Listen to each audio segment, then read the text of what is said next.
বিশালকৈ বৰ্তমান সময়ত মানসিক স্বাস্থ্যৰ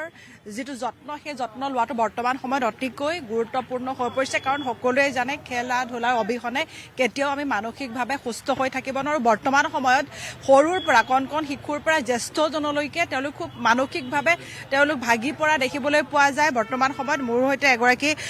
মনোৰোগ বিশেষজ্ঞ আছে ডক্টৰ জয়ন্ত দাস মই তেওঁৰ পৰা বহুকেইটা কথা জানিবলৈ চেষ্টা কৰিম বৰ্তমান সময়ত দেখিবলৈ পোৱা যায় যে যুৱ প্ৰজন্মৰ মাজত অধিক হতাশাজনক মানে সুইচাইড কৰিবলৈও যায় যিটো আচলতে কোৱা যায় যে এটা মানসিকভাৱে যেতিয়া ভাগি পৰে যিকোনো এটা কথাত সৰু সৰু কথাতে আজিকালি মানুহবিলাক হতাশা ভোগা দেখিবলৈ পোৱা যায় আচলতে ইয়াৰ কাৰণ কি বুলি ভাবে আপুনি আচলতে কাৰণ আমি বিশেষভাৱে বিশ্লেষণ কৰাৰ অৱকাশ আছে কিন্তু এটা কথা ঠিক যোৱা কিছু বছৰ ধৰি কিছু দশক ধৰি আৰু বিশেষকৈ কোভিডৰ পিছত আগতেও আছিল মানুহৰ মাজত মানসিক চাপ অভূতপূৰ্বভাৱে বাঢ়িবলৈ ধৰিছে আৰু মানসিক চাপ বৃদ্ধিৰ লগে লগে দুটা বিশেষ ধৰণৰ ৰোগ বিশেষকৈ আমি কওঁ জেনেৰেলাইজ এনজাইটি ডিজৰ্ডাৰ যিটো উদ্বিগ্নজনিত ৰোগ বুলি কয় আৰু বিষাদগ্ৰস্ততা অভাৱনীয় বৃদ্ধি পাইছে আৰু অকল যে এই অসুখটোৱে মধ্যবয়সৰ লোককহে আক্ৰান্ত কৰিছে সেইটো নহয় এটা মই সৰু তথ্য দিব বিচাৰিছোঁ যে শতকৰা 50% যিকোনো মানসিক ৰোগ 15-14 বছৰ আগতে আৰম্ভ হয় আৰু শতকৰা 75% মানসিক সমস্যা 24 বছৰৰ আগতে আৰম্ভ হয় গতিকে আপুনি চাওক যে 24 বছৰ বয়সত আমাৰ সমাজখনত জনসাধাৰণৰ মাজত প্ৰায় 75% মানুহ যিকোনো মানসিক স্বাস্থ্যৰ দ্বাৰা আক্ৰান্ত হয় আৰু সেই ক্ষেত্ৰত মানসিক বিষাদগ্ৰস্ততা আৰু হতাশাগ্ৰস্ততা এক উচ্চ স্থানত আছে একেবাৰে শীৰ্ষস্থানত থকাৰ নিচিনা হৈছে যে এনে পৰিপ্ৰেক্ষিতত আমাক কিছুমান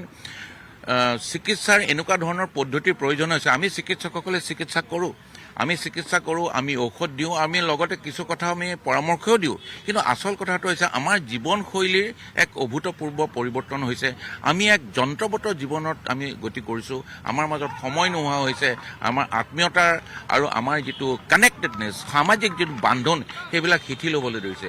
এইবিলাকৰ কাৰণে আৰু এটা সমস্যা মই টেকনলজিকেল যি বিকাশ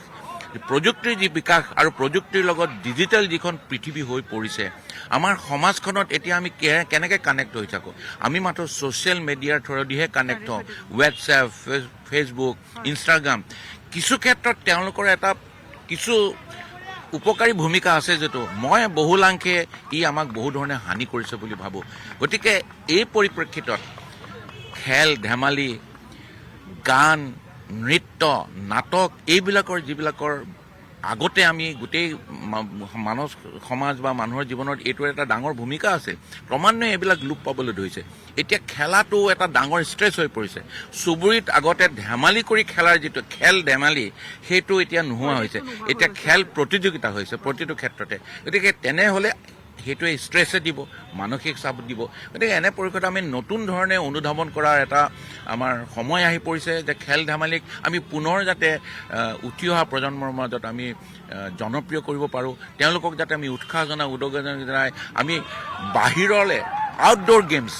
আউটডোৰ এক্টিভিটিজ তেওঁলোকে গেম খেলে আজিকালি গেম খেলে তেওঁলোকে মোবাইলত তেওঁলোকে মানে যিটো একাকিত্ব যে সেলফ চেণ্টাৰ্ছ আত্মকেন্দ্ৰিক হৈ তেওঁলোকে খেল খেলে অকল নিজৰ লগত খেলে আৰু খেলিছে যদিও যিবিলাক গেম খেলে সেইবিলাকে সাধাৰণতে ভায়লেন্সক উদগনি দিয়ে তেওঁলোকে গেমৰ থ্ৰুদি এক বেলেগ ভাৰ্চুৱেল জগতলৈ যায় যিটো জগতত প্ৰকৃতি নাথাকে যিটো জগতত স্বাভাৱিক নেচাৰেল যিটো আমাৰ মানুহৰ লগত মানুহৰ স্বতঃস্ফূৰ্ত সমন্বয় যিখিনি আমাক মনত আনন্দ দিয়ে অনাবিল যিখিনি আমাক এটা নিৰাপত্তা এক অনুভৱ মনস্তত্বৰ গঢ় দিয়ে এইবিলাক কথা নাইকিয়া হৈছে গতিকে সেই পৰিপ্ৰেক্ষিতত খেলৰ আৰু লগতে মই খেল বুলিয়ে নকওঁ সকলোৱে খেলিব নোৱাৰে কিছুমানে সংগীতৰ জগতখনলৈ যায় কিছুমানে 13-14 বছৰৰ ল'ৰা ছোৱালী যিসকল সেইসকলকো দেখা যায় আপুনি যিহেতু কৈছে তেওঁলোক হঠাতে যিকোনো এটা ডিচিশ্যন লৈ লয় যিটো আমি ভুল ডিচিশ্যন বুলি সকলোৱে কয় কিন্তু কিয় আচলতে এই সেইটোৰ ইয়াত এটা জৈৱিক কথা আছে আচলতে সেই সময়ত আমি যেতিয়া ঠিক এটি শিশুৰ পৰা যেতিয়া শৈশৱলৈ কিশোৰ অৱস্থালৈ তেওঁ ট্ৰানজিশ্যন হয় সেই কৈশোৰ কালৰ আৰম্ভণি সময়ত আমাৰ মস্তিষ্কৰ এটা অংশ মেচিয়ৰ্ড নহয় এটা অংশই মস্তিষ্কৰ সন্মুখৰ এটা অংশই বিচাৰে যে আমি আনন্দ লওঁ আমি এডভেঞ্চাৰ কৰোঁ ইমিডিয়েট আমাক এটা আনন্দ লাগে প্লেজাৰ লাগে কিন্তু সেই প্লেজাৰ বা সেই আনন্দ ল'বলৈ গ'লে আমাৰ তাৰ পৰিণাম কি হ'ব সেই পৰিণামটোৰ বিচাৰ বিবেচনা কৰি জোখ মাখ কৰি সেইটোত ইনভলভ হোৱাৰ তাৰ লগত নিজকে ঢালি দিয়াৰ যিটো মেচিউৰিটি, যে পৰিপক্ক যিটো ধাৰণা, সেই অংশটো আকৌ আমাৰ মেচিউৰ নহয়। ফলত এনেকুৱা ধৰণৰ এইটো এটা মই কোনো তেওঁলোকক আমি ব্লেংকেট মই চবকে দুখ নিদিওঁ, তেওঁলোকৰ এটা বিকাশৰ সময়ৰ এটা সমস্যা বুলি ক'ব পাৰোঁ। সেই ক্ষেত্ৰত মাক দেউতাকৰ ভূমিকা, শিক্ষক শিক্ষয়িত্ৰীৰ ভূমিকা অতি গুৰুত্বপূৰ্ণ। আৰু দেখা যায় যে চাওক, আপুনি কোনোবা এজন শিশু বা যি 13-14 বছৰ ওপৰত যিসকল ল'ৰা ছোৱালী, তেওঁলোকে দেখা যায় যে এতিয়া কোনো এটা সমাগম থকা জেগাত গৈ তেওঁলোকে ফেচ কৰিব নোৱাৰে, ভয় খায়, বাহিৰত বেছি মানুহ দেখিলে কথা ক'ব নোৱাৰা হয়। আচলতে এইবিলাকো আচলতে ডিপ্ৰেশ্যনৰ বাবে হয় নেকি? হয়, ছ'চিয়েল এনজাইটি ডিজঅৰ্ডাৰ এটা আপুনি যিটো কথা, ছ'চিয়েল এনজাইটি ডিজঅৰ্ডাৰ বা generalise anxiety disorder, panic disorder, এইবিলাক আজিকালি অভূতপূৰ্বভাৱে বাঢ়িবলৈ লৈছে। আৰু এটা কথা, আমি ল'ৰা ছোৱালীয়ে হওক বা আমি আমাৰ নিজৰ জীৱনটো যেতিয়া ব্যক্তিত্ব গঠন হয়, আমি মানুহক কেতিয়া ফেচ কৰিব পাৰিম, মানুহৰ লগত মিলিলেহে ফেচ কৰিব পাৰিম। এই যে সমাজ সেৱা, সামাজিক এক্টিভিটি, ছ'চিয়েল এক্টিভিটি, ঘৰখনৰ ওচৰত বিয়া এখন হৈছে,